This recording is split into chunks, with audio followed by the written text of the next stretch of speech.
Sanglit na kita sa katapusan nga semana sa panahon, sa ordinaryo nga panahon sa liturhikanhong kalendaryo simbahan. Ang mga pagbasa naghisgot o mga katapusan, the end of time. Mo kini ang pag-abot sa Ginoo, din siya maghari. Duha klase ang pag-abot sa Ginoo alang sa mga dautan usa ka ngilti kay tabo, magkurat sila. Mga karang gihisgot sa mga pagbasa ng mga very theatric presentation of destruction. Nabi na katong sa lain nga tuig kanang year B o year C, kanang mga ingon niya mga planeta magkabangga, ang mga bituon sa langit mga hulog.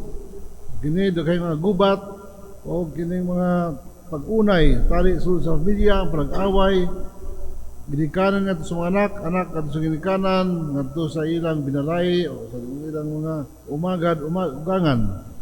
Inguna na ang mahitabo kanang usa ka presente sa murag movie siya nga aron makapatandog sa tao inig describe sa mga imahin ining mahong kanang katalagman.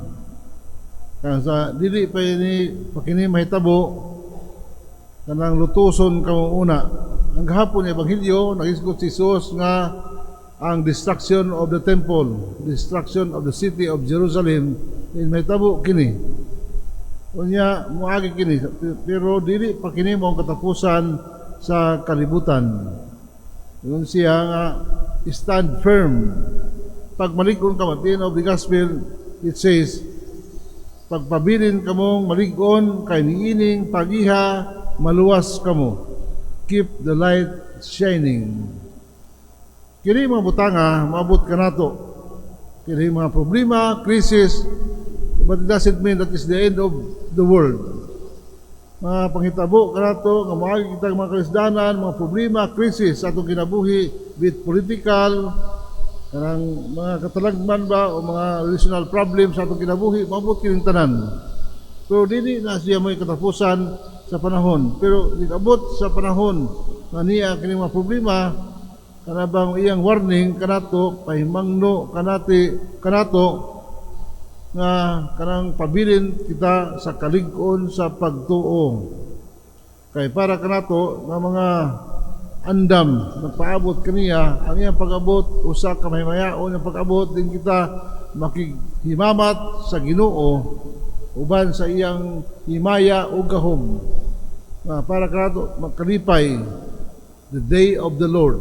Pero sa mga dautan katalagman kanato kaluwasan kung kita ana kanunay diha sa pagsalig pabilin kita nga malig-on diha sa taliwala sa panahon sa kagubot o krisis. Ingon pa siya nga kanang ayo ka makabalaka kung panahon nga kamo kanang lutuson ayaw ko mangandam kung sa yusulti kay moabot ka na God will provide us what we are about to say. Kaya yun siya nga what He promises that no matter what God is with us. Muna siya muhatag kaalam kung unsay buhaton kung kita nagpabilin, nagsalig kaniya. He will give us wisdom in front of our enemies. In every problem, He will provide us wisdom if we trust in Him. Yung pa siya, not a hair of our head will perish. Imagine sa imong buhok, kadaghan sa buhok, na bisag sa gamay, maihap niya. Sa ginagmay mga butang sabot, ang Ginoo, siya bisag unsa pata ka kanang maway bili sa kalibutan, pero para kaniya, kanang importante ta. Ang pungutana, pila man ka buhok ang atong ulo. Sumala pa sa science nga ang average number of hairs in our head is 100,000. Nagdepende na siya sa unsa nga klase ang color sa buhok. Basta ang average niya it is between 90,000 and 150,000. Meaning ang average niya diha nasa 100,000. Sa ito pa, bisag sa gamay sa buhok iya kining gitiman-an.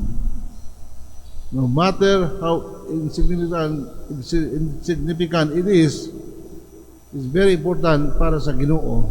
Busag iya lang kanato nga ang paglaom. We hope that God is present in us, present in the world.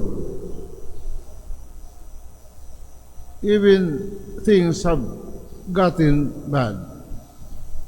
So muna ang pasalig sa Ginoo nga di kita mahadlok kay kita siya uban kanato, pero wa siya mingon niya kanang di ta makasinati o kalisod, wa siya mangingon nga mag-promise kanato nga okay basta nagtuo ka kanako dili gid ka masakit.